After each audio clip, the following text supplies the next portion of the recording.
কৌশিক রায় অসমের নতুন মন্ত্রিসভায় দায়িত্ব পেয়ে কাছাড়ে পা রাখার আগে জেলা জুড়ে বহু তরুণ আমরা দেখেছি। তবে যে তরুণ নতুন বিতর্ক উস্কে দিয়েছে সেটি হলো পয়লাপুলের পথে লাগানো এক ক্রস ওভার গেট।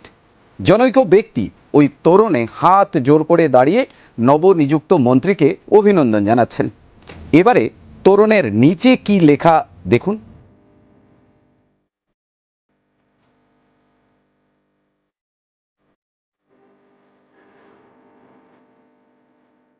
প্রথমে ব্যক্তিটির নাম রয়েছে, এরপর লেখা রয়েছে পয়লাপুল ডিমারাজ। আচ্ছা, এটা তো কাছাড় জেলা, আর পয়লাপুলও কাছাড়ের মানচিত্রে। তবে ডিমারাজি শব্দগুচ্ছ এলো থেকে? মূলত এ নিয়েই লেগেছে বিতর্ক। ফেসবুক পাড়ার প্রচুর নেটিজেন এই ছবিটি পোস্ট করে নিজের উষ্মা ব্যক্ত করেছেন, শঙ্কা প্রকাশ করেছেন, এবং এই ডিমারাজি লেখার পেছনে নতুন কোনো চক্রান্ত বা ষড়যন্ত্রের গন্ধ পাচ্ছেন তারা। এদিকে এই বিতর্ককে কেন্দ্র করে আজ আসরে নেমেছে নিখিল কাছাড় হৈরম্ব বর্মন সমিতি। তারা বলছে বিভিন্ন সংগঠন ও মানুষ অকারণেই এ নিয়ে গুজব এবং উস্কানিমূলক প্রচার করছেন। ডিমারাজি শব্দগুচ্ছ সম্পূর্ণভাবে একটি সাংস্কৃতিক ও ভাষাগত পরিচয়ের বহিঃপ্রকাশ বলছেন তারা, এবং তারা এও বলছেন এর সঙ্গে কোনো রাজনৈতিক বা আঞ্চলিক দাবির কোনো সম্পর্কই নেই। আজ এই স্পর্শকাতর বিষয়টি নিয়েই আমাদের স্টোরি অফ দ্য ডে সঙ্গে রয়েছে আমি সায়ন বিশ্বাস।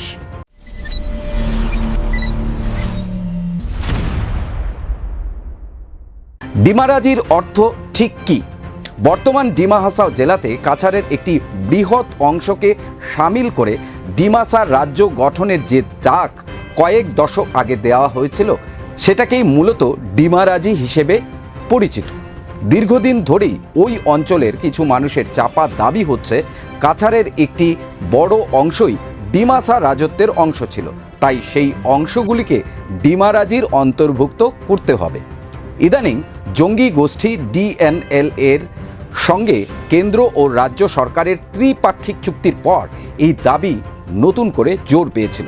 মূলত এই কারণেই এই শব্দগুচ্ছ নিয়ে অনেকের আপত্তি, অনেকের আশঙ্কা এটাই যে তোরণে লেখা এই ডিমারাজি কোনো চক্রান্তের অংশ নয় তো। যদিও নিখিল কাছাড় হৈরম্ব বর্মন সমিতি বলছে ডিমা শব্দের অর্থ ডিমাসা জনগোষ্ঠী এবং রাজি শব্দের অর্থ গ্রাম বা বসতি।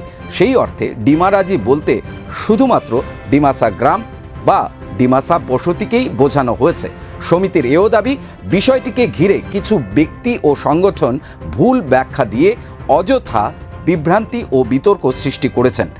ভারতের সংবিধান অনুযায়ী প্রতিটি সম্প্রদায়ের নিজস্ব ভাষা, সংস্কৃতি, ইতিহাস ও ঐতিহ্য সংরক্ষণ এবং শান্তিপূর্ণভাবে প্রকাশের সাংবিধানিক অধিকার রয়েছে বলেও তারা উল্লেখ করেন। শুনুন তারা কি বলছেন। 21 জুন আমাদের বিধায়ক তথা আসামের মন্ত্রী কৌশিক রায় মহাশয় প্রথম মন্ত্রী হওয়ার পরে শিলচরে আসছেন এবং তার সমষ্টির যাওয়া হয়েছিল। তখন আমরাও চাইছিলাম যে উনাকে একটা সম্বর্ধনা বা ওয়েলকাম একটা দেওয়ার জন্য। আমি তখন ছিলাম না, আমি গুয়াহাটিতে ছিলাম। তখন আমি গ্রামবাসীকে বললাম, ঠিক আছে আমি গেটটা ঠিক করে দিব, কিন্তু তোমরা আমাদের গ্রামের হয়ে তোমরা এখানে ওকে ডিমাসা কামসাই আদরণী জানাইবার লাগিয়া, হ্যাঁ আদরণী জানাইবার লাগিয়া। তখন আমি এখান থেকে পোয়ার পরে ওই হিসাবে এখানে নিচে লেখা আছিল পয়লাপুর ডিমারাজি। এই জিনিসটা যে অত বড়, অত কিছু মানুষে ভাববো সেটা আমরা ভাবতেই পারি না। কারণ ডিমারাজির অর্থ হইল আমরা গ্রাম, আমরা এলো শহর থেকে না, গ্রাম থেকে আসা, আমরা এলো জনজাতি মানুষ। আমরা আদির থেকেও আমরা গ্রাম লইয়া চলে। কারণ আমরা যে কোনো গ্রামে একটা পুরাং থাকে, যেহেতু কৈলাপুরে আমরা থাকার 40 গড় মতো আমাদের বর্মন সমাজের ডিমাসা সমাজ আছে, যখন আমরা একটা গ্রাম, এই গ্রামটা রাখা হয়েছে পয়লাপুর ডিমারাজি। পয়লাপুরটা পয়লাপুর, ডিমা মানে ডিমাসা, রাজি মানে গ্রাম, গাঁও, পেলিস। ওইটার রাজির অর্থ হইল একটা গ্রাম।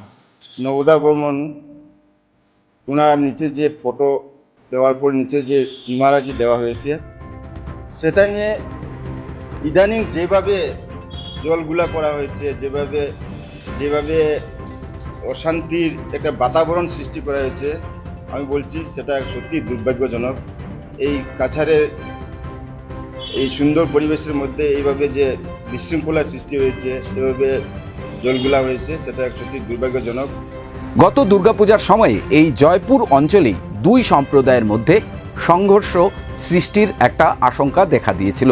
যদিও শান্তিপ্রিয় কাছাড়ের মানুষ সময়ে সময়ে সব রকম চক্রান্তই ভেস্তে দিয়ে আসছেন, কিন্তু এরপরও কেন এই উস্কানি?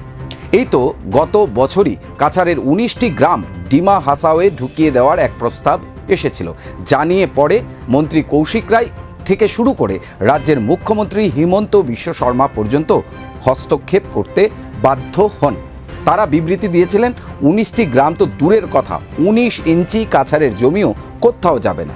যাই হোক, তবে একটা ধন্যবাদ প্রাপ্য নিখিল কাছাড় হৈরম্ব বর্মন সমিতির। তারা অন্তত এগিয়ে এসে এই বিতর্কের আগুনে জল ঢেলেছেন। তারা স্পষ্ট বলছেন, বারবার বলছেন, ডিমারাজি শব্দগুচ্ছ সম্পূর্ণভাবে একটি সাংস্কৃতিক ও ভাষাগত পরিচয়ের বহিঃপ্রকাশের সঙ্গে রাজনৈতিক বা আঞ্চলিক দাবির কোনো সম্পর্ক নেই।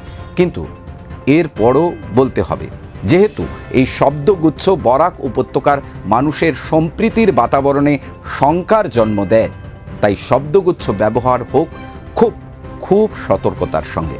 আমাৰ লেংগুৱেজটো অলপ ষ্টাডি কৰিলেই ভিতৰত সোমাই গ'লেই আপোনালোকে সেইটো বস্তুটো গোটেইটো বুজি পাব। আৰু মই ভাবোঁ এই বস্তুটো এনেই আমাৰ বুজি নোপোৱাৰ কাৰণে সেইদিনা লিখি দিছে, গতিকে সেইটোৰ ওপৰত বইলাপুৰ এলেকাটো ডিমাৰাজীৰ আণ্ডাৰত হৈ গ'ল নেকি, কিন্তু চৰকাৰে গোপনে সেইটো কিবা দিলে নেকি, সেইটো কথাটো মানে ভুল। চৰকাৰে কেতিয়াও ৰাইজক লুকাই পেলাই কেতিয়াও ভিতৰে ভিতৰে কোনো এটা সম্প্ৰদায় বা সংগঠনক কোনো এজনক মানে ভিতৰে ভিতৰে এলেকা জুৰিডিকশ্যন পলিটিকেল জুৰিডিকশ্যন পরিবর্তন করে নিদিয়ে। বার্তালিপির সঙ্গে থাকার জন্য ধন্যবাদ।